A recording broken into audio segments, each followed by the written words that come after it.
What's going on, everybody? Welcome back to the Landry Hat podcast powered by FanSided. I am your host, Zach. Remember, you can listen to the Landry Hat wherever you get your podcast. And if you're watching this on YouTube, please make sure you like this video, hit that subscribe button so you don't miss a single Cowboys episode. And co-hosting today's show, as always, with almost 50,000 subscribers on YouTube. Go check him out at Foots the King. And Foots, before we get into a really interesting topic today, I'm really excited to talk about this with you. I got to ask, how are you doing? Zach, I'm doing good, man. Been moving around. I'll be doing shows remote next week with you. I'm going to go hang out with my pops. Family's important to us, Zach. I know you're always spending time with your wife, your family. I've met your family. We are family. One thing about me and Zach, we link up. We go to the Senior Bowl together. I've been to his house. He's probably gonna come to DC for the draft. Like we were really friends, and it means a lot, man, for you to have me on here, for FanSided to believe in me, to believe in us. So Zach, thanks for having me, bro. I don't take it for granted. Dude, yeah, I know. People see us here on the screen, and I imagine before I started making YouTube videos and doing content and stuff that like people just get on and then like click record, but we will talk for 30 minutes before, and then we're like, okay, we got to stop because then we're just going to be referencing back to the conversations the entire show. Like, oh yeah, we were talking about this pre-show. So now we do all of our talking afterwards. So we didn't do a whole lot of talking pre-show for this one. I just kind of gave you the ideas of what we were going to talk about, and that's the Cowboys versus Rams scrimmage happening August 11th. And I would say that this is going to be our first real look at this team, and maybe the only real look that we're going to get before we get to the regular season. Vets are going to be playing vets. Coaches are going to be trying some things on offense. Maybe Sean McVay for the Rams isn't going to give up every single play in the playbook or anything like that, but he's going to give your defense some eye candy. He's going to make them work. Same with Brian Schottenheimer and the Rams defense. Like, they're going to try to do things that they're probably going to do in the regular season. Won't give everything away, but even without tackling to the ground, Brian Schottenheimer is not going to play Dak Prescott, Ceedee Lamb, Tyler Smith, probably Tyler Booker, Cooper Beebe. Like, you can go down the list of names, but they will practice in this one and get some really, really good reps. So I just wanted to talk about a couple of matchups that I'm excited for, starting with Christian Parker's defense versus a really good Rams offense. I don't know where Matthew Stafford stands, where Puka Nacua stands, Devontae Adams, and all of those guys. Hopefully they'll be out there practicing, but just give me your overall thoughts on this being Christian Parker's first test.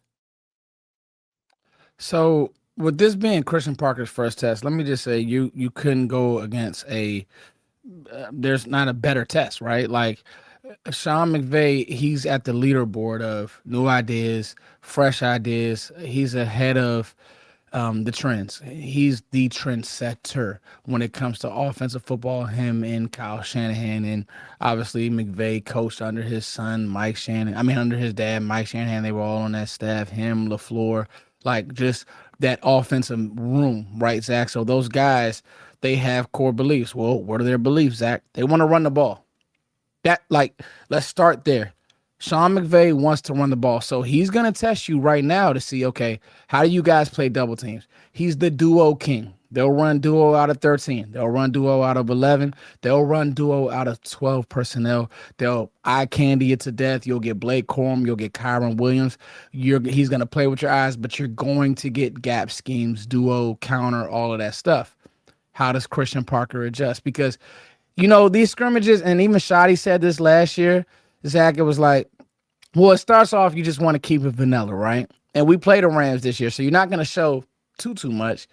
But then also, you start getting smacked around a little bit. You call a deep ball, or you call it, you call a shot, or you call it. So let's say, for example, this defense does start to get the best of that Sean McVay offense. Then what happens is, well, okay, maybe Sean McVay goes in the bag a little bit, or he goes in. So that'll be some good push-pull.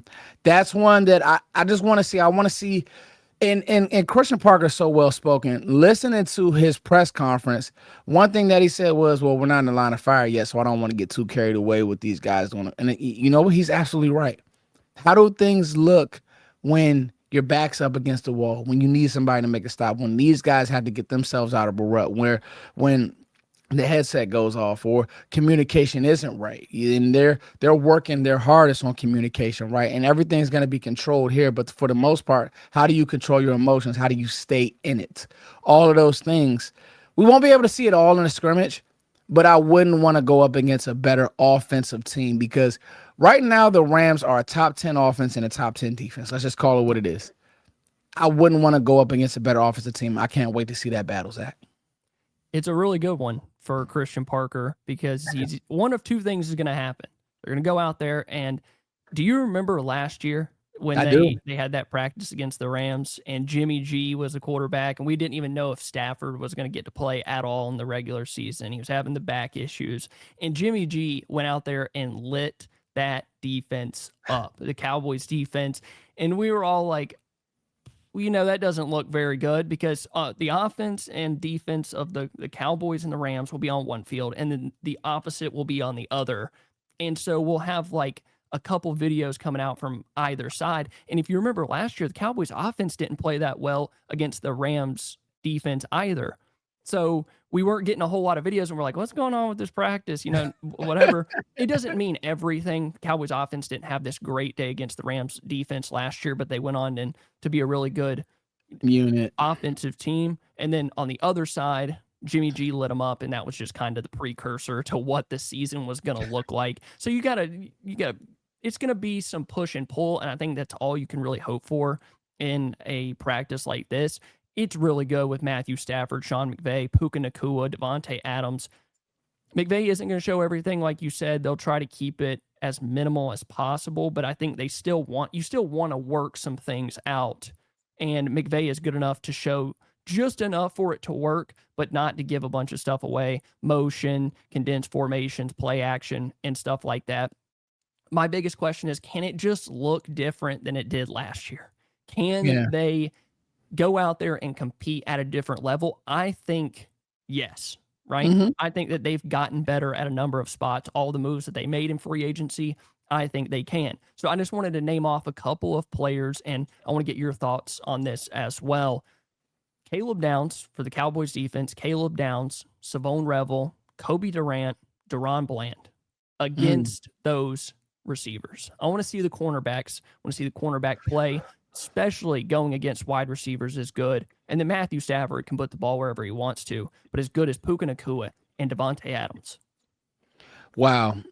You named off a great bit of guys, and there's been this funny sentiment. I don't know if you've kind of listened to a few things that were said today, but I heard the flagship station talking about Caleb Downs' height, and he's not this tall guy, and will he get boxed out?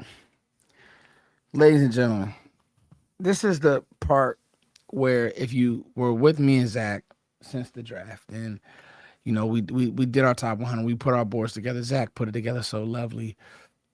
The guy just has an instinct and a feel for route combinations, for fitting the run, that his height will be null and void. Think of him as Buda Baker on steroids. We even saw the rep where against Ceedee Lamb, he pretty much ran Ceedee's route for him. His height will not be an issue. I've kind of seen that, and I wanted to just kind of dispel that. So that's one name that you mentioned. Another name is Kobe Durant. I think it would be great, and I think Kobe Durant would feel great, Zach, going up against those guys. Number one, knowing that, hey, the truth of the matter is the Rams moved on from Kobe because they wanted to upgrade, right? Like, they could have brought him back, and he was a serviceable corner for them, but they said Trent McDuffie's a bit better, and we'll give him that money. And I mean, hey, if you want to say he is, and nobody would argue that, but I'm sure glad to have Kobe Durant. I'm sure glad to have a guy who can ease the waters, somebody who it doesn't feel like, and it won't feel like the Cowboys are building the plane in the air with a guy like this. It'll just be, the cornerback room feels settled, right? And Savone Revel can come on as he does, and with a slower tempo, you don't have to force him out there. And speaking of Revel, it'll be good to see him going up against Devontae Adams, right? You'll get that good on good, size on size. How do you adjust and how do you play versus a true savvy vet? Now, here's the difference. George Pickens at this point in his career is probably much more explosive and faster than Devontae Adams. But I think that Adams is a much more savvy route runner at his size, height, weight, speed than Pickens. So it'll be a fun battle, and that'll be the same type of test that Christian Parker is going to have to go through. Like, they're going to call some stuff. Can you guard it up? And then, like you said, hey, welcome to the league, Caleb Downs. You got to go guard Puka Nacua because they put him in a slot. Like, he is a big slot, power slot player. That's what they like to do, and they'll probably put Jordan Whittington on the edge. So how does Caleb handle it? We got to wait and see, but welcome to the NFL, sir.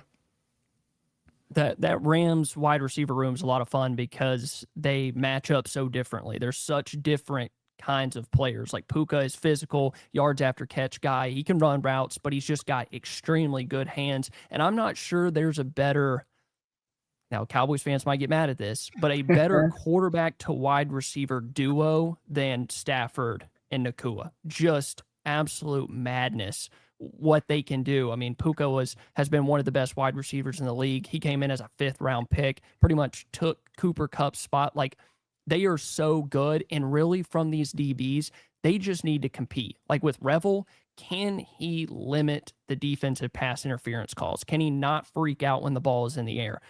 That's a question I have for him. And it's just, he just gets grabby. He doesn't need to. Like, he had Turpin blanketed the other day in one-on-ones, and I know one-on-ones is not the perfect evaluation of cornerback play because it's so heavily favoring the wide receiver, but he had Turpin blanketed and he's still just grabbing on that arm, and he ends up getting the defensive pass interference when he's in perfect position. And I'm sure that's something that Christian Parker has harped on the field and in the classroom with Downs.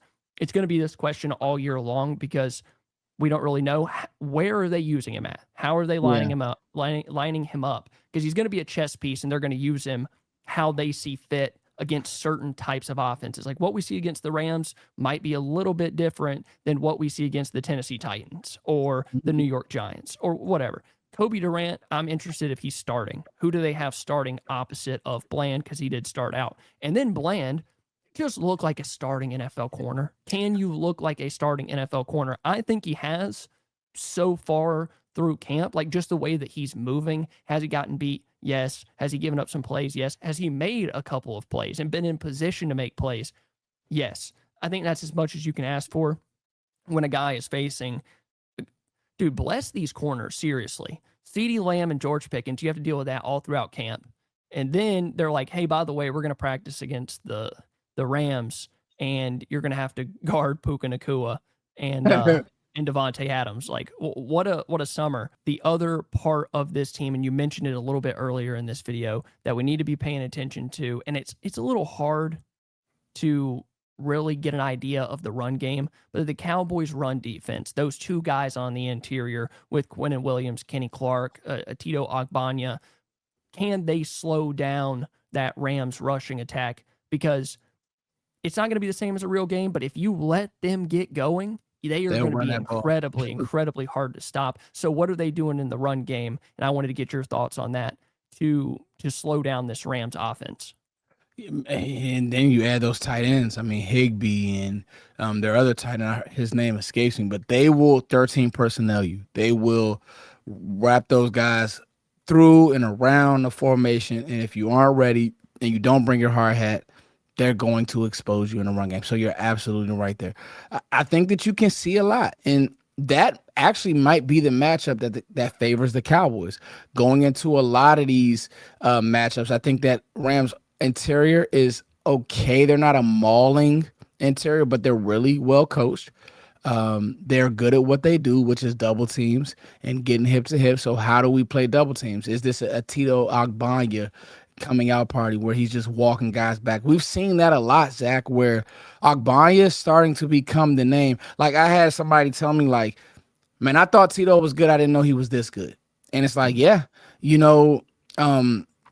we've had guys at D tackle who we think are like, oh, Jonathan Hankins, woo ah whoop. And I think Otito Ogbonnia is probably even better than that.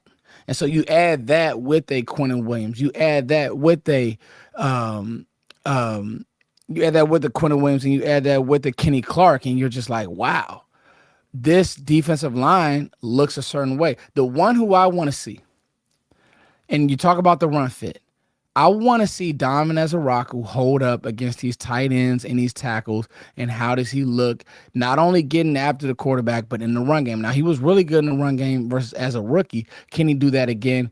And then Rashawn Gary has been very highly talked about and touted. Ryan Flanoy said that right now, Rashawn Gary is like the dog of dogs on the team. Zach. So that'll be something to look for as well. I want to ask you something though, real quick, before we go to the next topic, Zach, about Revel. Are you encouraged, Zach, that you see him moving a certain way? And do you think that he could clean this up? Or is it just like, this is what he's going to be, like just grabby, and he's just going to be one of these type of corners? I think it's something that you can clean up. Like, he is still in position.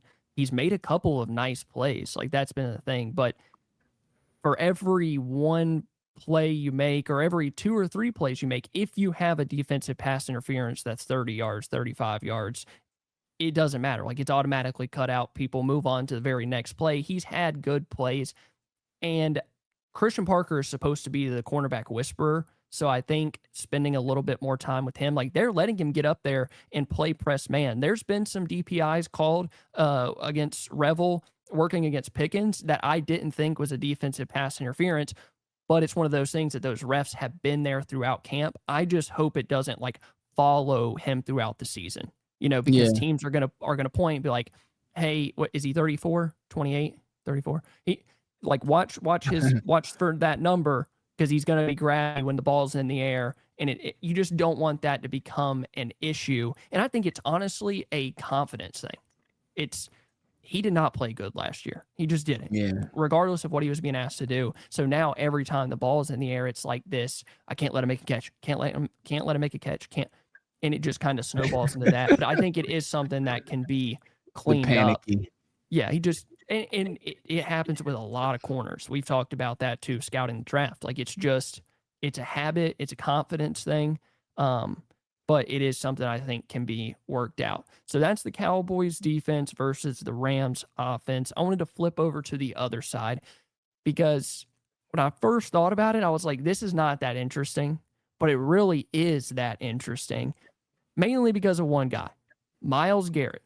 Freaking Garrett, man. Myles Garrett. And I think if you want to get out of the NFC, if the Cowboys want to get through the NFC and be the team out of that conference to make the Super Bowl, you're going to have to go through the Los Angeles Rams, and you're going to have to be able to block Myles Garrett in this Rams front if you want to do that. So I'm interested in how that goes with Tyler Guyton.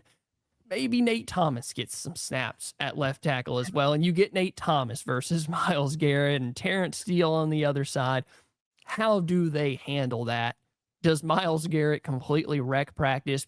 If you want to figure out where you're at left tackle, this is it. You're going to find out right now. At least you get to find out a month before the season starts. You're going to know. Zach, I think you hit it on the head. I mean, with Myles, line of fire. There it is. Like, it's so funny. You're getting good on good at a lot of positions. Like, this is not a lollipop. This is not Lulu. This is it. Like, with Myles, I feel like Tyler has to worry about a lot. So now, man, just horn in on your details. Horn in on, if you do all this work with Duke, you do these things and you prepare yourself.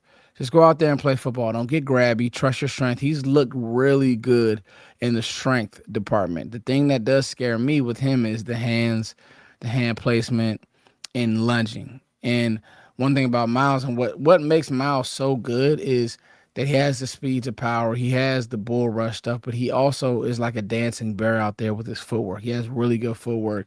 And let's be honest, he puts this Rams team and defense over the top. So there's no running from it.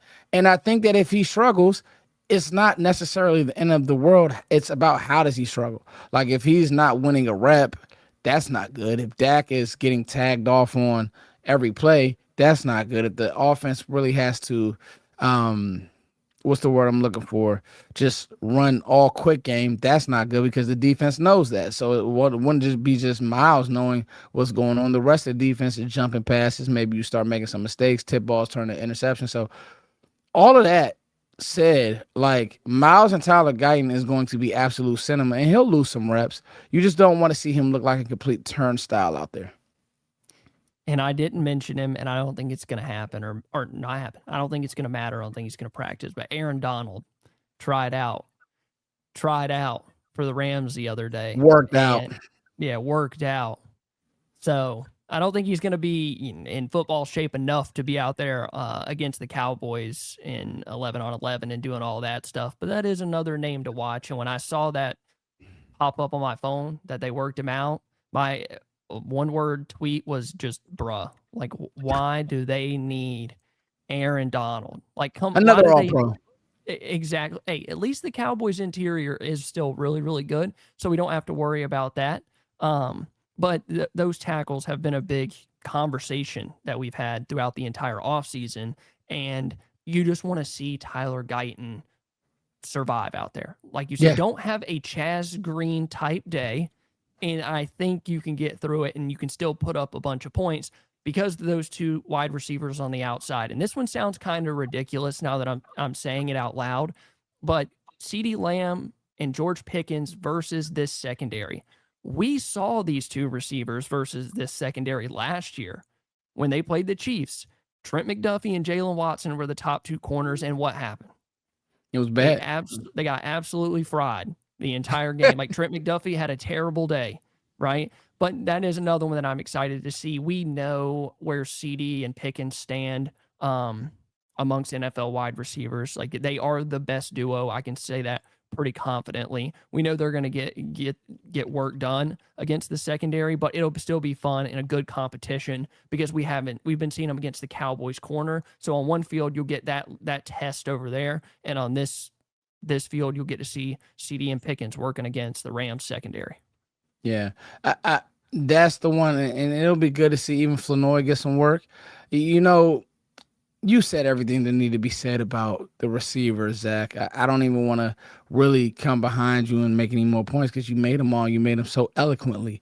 Zach, what about the tight ends and Brevin Spanford and Jake Ferguson, who Jake Ferguson has been coming on lately in these practices, and Brevin Spanford just keeps ascending? Could that be a key cog in this Rams-Cowboys scrimmage? Like, could the Cowboys just say, you know what? We'll do dump offs. We'll run a screen game. We'll use Brevin in the run game. We'll do all these things. And so now you guys can't pin your ears back. Yep.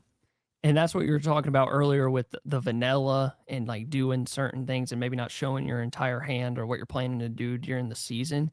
If they really want to get into 12 personnel, 13 personnel, and that's something that they're actually going to do, which I don't believe 13 personnel is going to be a big use to them. Like, I don't think they're dying to get 3 tight ends on the field.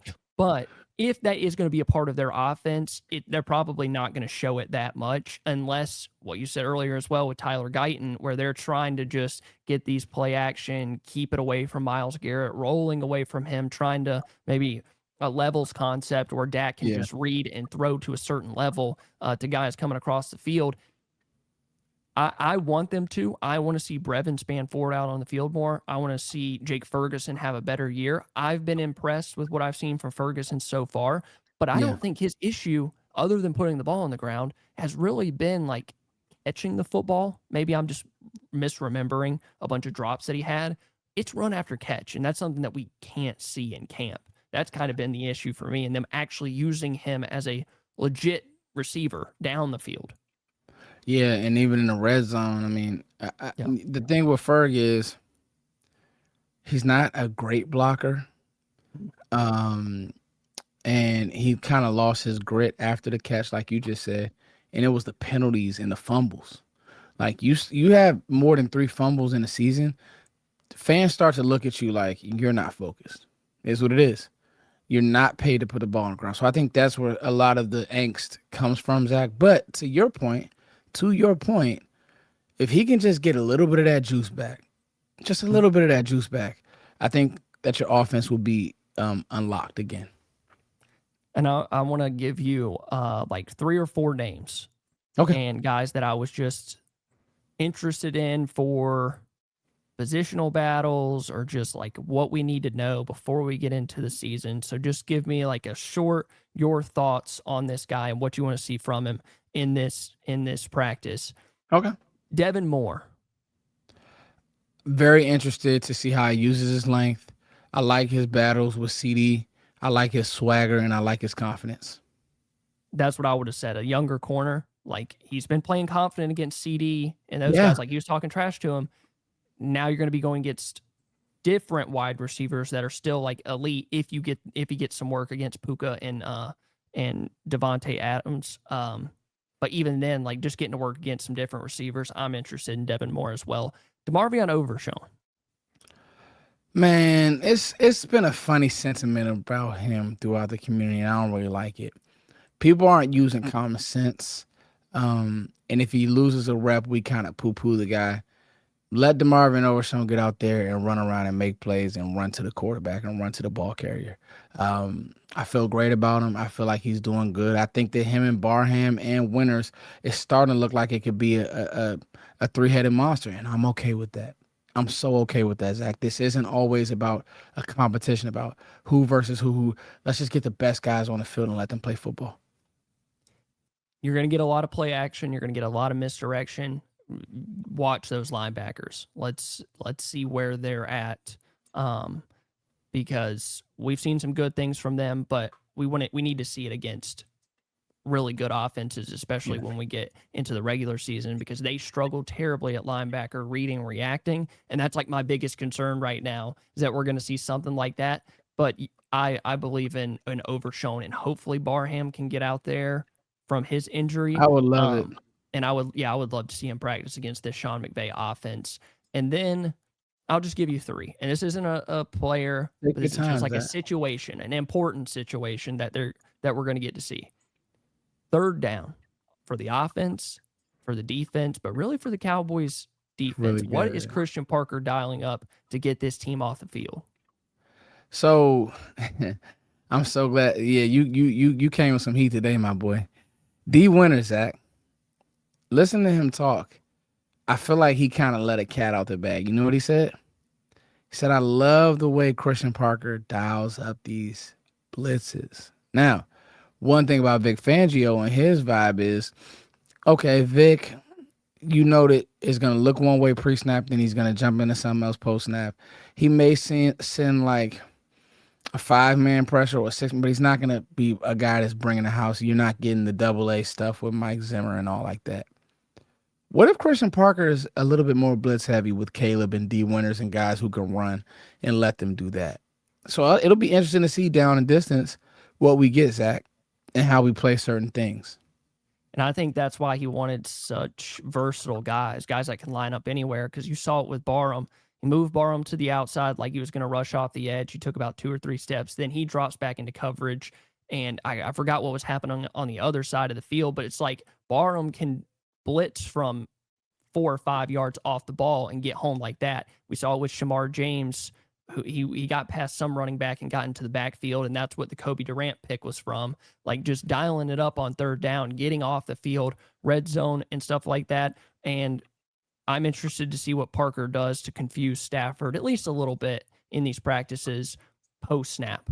How are they moving around responsibilities? We know they're going to play match coverage, and so it's going to be Christian Parker's first real test, and I'm really, really excited to see how this practice goes. So you guys, make sure you are subscribed to us here at the Landry Hat. Shout out to FanSided. If you enjoyed, leave a like on today's video. Go check out Foot's channel at Foot's the King here on YouTube. Help him reach 50,000 subscribers. And Foot's, we hit 11,000 here on the Landry Hat. So shout out to everybody out there. Shout out to you, Zach. Can we give Zach a round of applause for building this thing up the way he has and making this a safe space to talk Cowboys? I mean, shout out to you, sir. It's been a lot of fun, really, just getting on here every week. Even during the off season, we struggled a little bit more, but it just like keeps things fresh with the Cowboys. I think we talked about every single guy on this roster. Oh, throughout and the since draft picks. January. You guys have got. We've talked through the draft picks, and we probably talked about them before we drafted them. So yeah, we've hit it, man, for sure. Yeah. Thank you guys. Make sure you subscribe to the channel, like this video, and we will see you next time.